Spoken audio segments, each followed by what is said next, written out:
The Spirit in the Woods. It happened in the winter of 2015. I lived in a small apartment complex in upstate South Carolina. It was bordered by woods around the left side of the apartment and the back side of the apartment. It was around 1 o'clock in the morning. I was on the stoop of my apartment complex smoking a cigarette, thinking about how bad I screwed up my life thus far. I was using illicit substances at the time and was living with my father. I was contemplating what I was doing with my life at the time and what I was going to do with it. Then I heard rustling from the woods on the left side of my apartment. I thought I was hallucinating at the time from the drugs. Then I realized I wasn't on drugs at the time that the series of events happened. I turned to look at the rustling noise from the left side of the apartment. It was the scariest thing I'd ever seen in my life. It was crouched down on all fours, as white as snow. The limbs were bent at absurd angles for a thing that had looked like a human being. Its face was the most nightmare-fueled feature list of anything on earth. It had the most empty, dark void for eyes. It was like it was looking into a dark, starless sky. It had no nose at all, but what I saw was slits where the nose should be.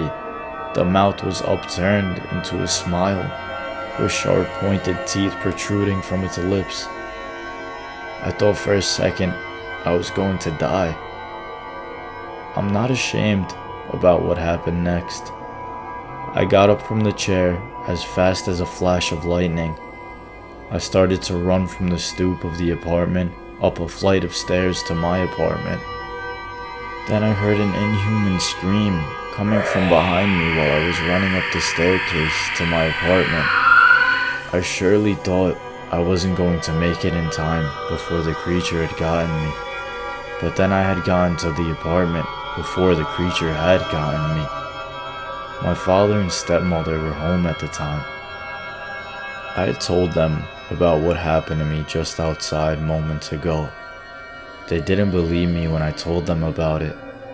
They said I was hallucinating at the time, which I was 100% sure I wasn't.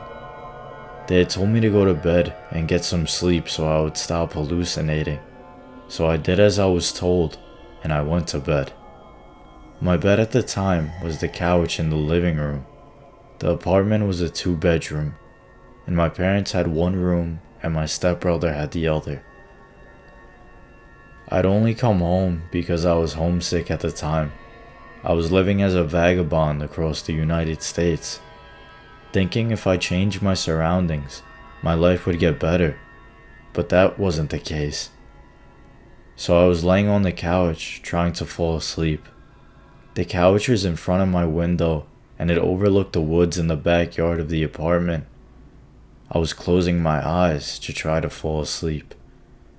As I was closing my eyes, there it was. The creature had emerged from the woods, hanging on the window looking down at me from it. I heard a strange voice inside my head telling me, "I'm going to destroy your life by making it a living hell until you want to die." Then it crawled away from the window and went into the back of the woods. I couldn't fall asleep until the sun came out at dawn. I just laid there on the couch thinking it was a visual and maybe auditory hallucination. Or was this creature real? I'd gotten some sleep during the day. When I awoke, it was 4 p.m. in the afternoon. I was going to figure out what this creature was, if it was a creature or a demon. So I'd started to do research on it and what I'd seen of the creature. I checked Google and came up with one answer. I'd found out the creature was the rake.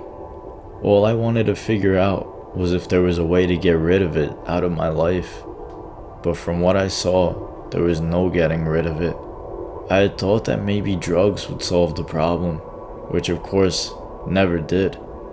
The creature came back again that night, walking around the woods behind the apartment complex.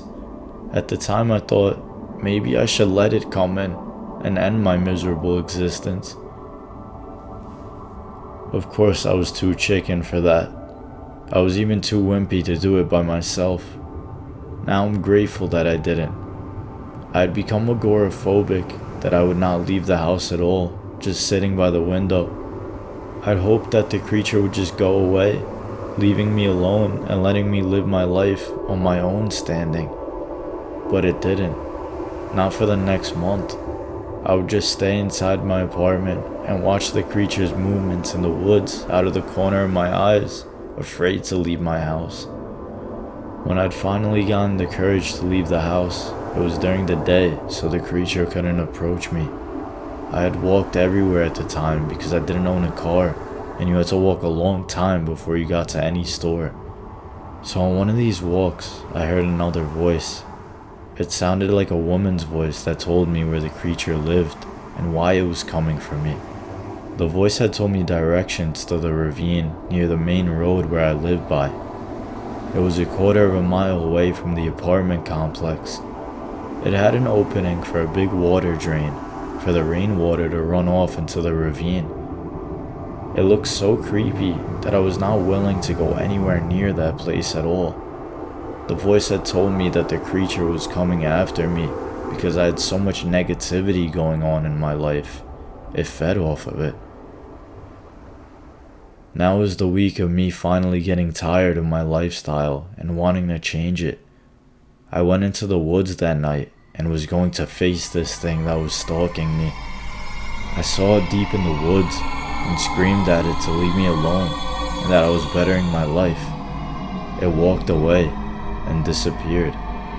When I'd exited the woods, the road was lit up with yellow glowing lights, and I knew if I tried to do better, that my life would get better. Thank you for letting me read my story. It's the first time trying to write about my life. Be careful driving at night. I live just south of Dayton, Ohio, in a smaller city where I was driving home from getting a milkshake from United Dairy Farmers, a Midwest gas station. This one is located just outside of the city and in a little area known as Red Lion in the country, about 20 minutes away from my home. It was about 9 o'clock, and being the fall, the sun had completely set. I was driving through a low-lying area with a stream on one side and a cornfield on the other. Coming down this road at night, you need to watch out for the deer, because at that time of the year they love the cornfield where the farmers harvest. The road has an S-curve in it halfway down the little valley, so I was driving through the area and coming up on the S-curve. Behind a tree, I saw eyes, so I slowed down a bit, expecting a deer to rush in front of the car.